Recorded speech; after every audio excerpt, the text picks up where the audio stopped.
wako anaondolewa.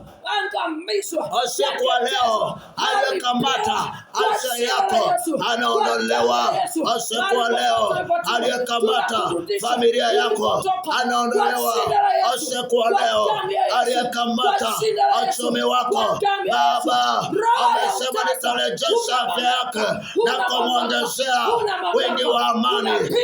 Bwana, tunaomba afya sasa, uwepo wako Bwana, kwa damu ya agano, kwa damu ya Yesu Kristo. Jina lako ni hodari Bwana, linashinda zaidi ya kushinda. Ninapiga hizo roho Bwana, kwa damu ya agano, ponya tumbo hilo Baba. Achilia upako na neema, achilia upako na neema.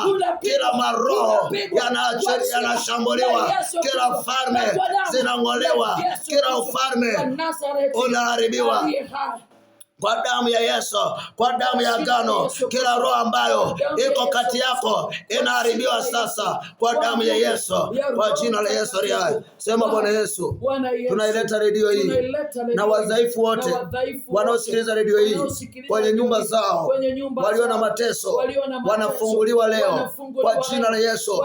Minyororo yoyote iliyoangukia kwenye miguu yao ikatike kama ile minyororo iliyokatika kwa Petro Bwana akiwa gerezani.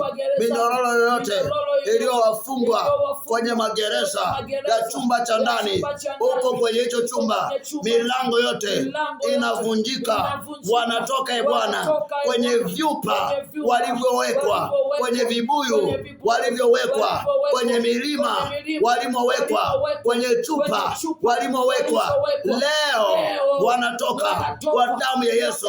Waliokamata ndoa zote zilizofungiwa kwenye vibuyu, hivyo vibuyu vinapasuka. Matumbo yote yaliyowekwa kwenye chupa, hizo chupa zinapasuka.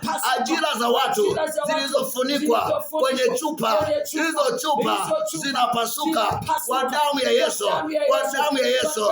Hizo roho zilizokamata maisha ya watu yakawekwa kwenye vyungu, hivyo vyungu vinapasuka. Roho ya mtu iliyowekwa kwenye fedha, hiyo fedha inaharibiwa kwa damu ya Yesu, kwa damu ya Yesu. Hatima ya mtu iliyokaliwa na miungu ya kuzimu, hiyo hatima inaondolewa kwenye hiyo roho kwa damu ya Yesu. Kuanzia leo, hayo mapepo, hayo majini, huo ushirikina leo unaondolewa kwa damu ya Yesu. Kuanzia leo tunatangaza ushindi wa Bwana. Kuanzia leo tunatangaza kibali cha Bwana. Kuanzia leo tunatangaza kubarikiwa kwao. Kuanzia leo kwa damu ya Yesu. Yesu, kila roho inaharibiwa, kila pepo inaharibiwa, na kila jini tunaiombea hii redio na mitambo yetu tunaiombea. Ombea redio sasa, ombi letu la mwisho hili Baba, tunaiombea redio hii, inaendelea kurekebishwa. Redio inaendelea kurekebishwa.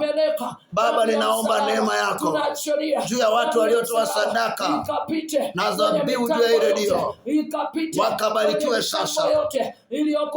Natangaza baraka juu yao, watu wanaotoa dhabihu zao, harambee zote na sadaka zote ambazo zimesababisha redio ikatokea na hata ikapandishwa minara mipya, iwezekana kule Mbeya na hata Tunduma pia. Tunaiachilia damu yako Bwana, upako wako kaende kila mnara. Tunaiombea redio hii Bwana.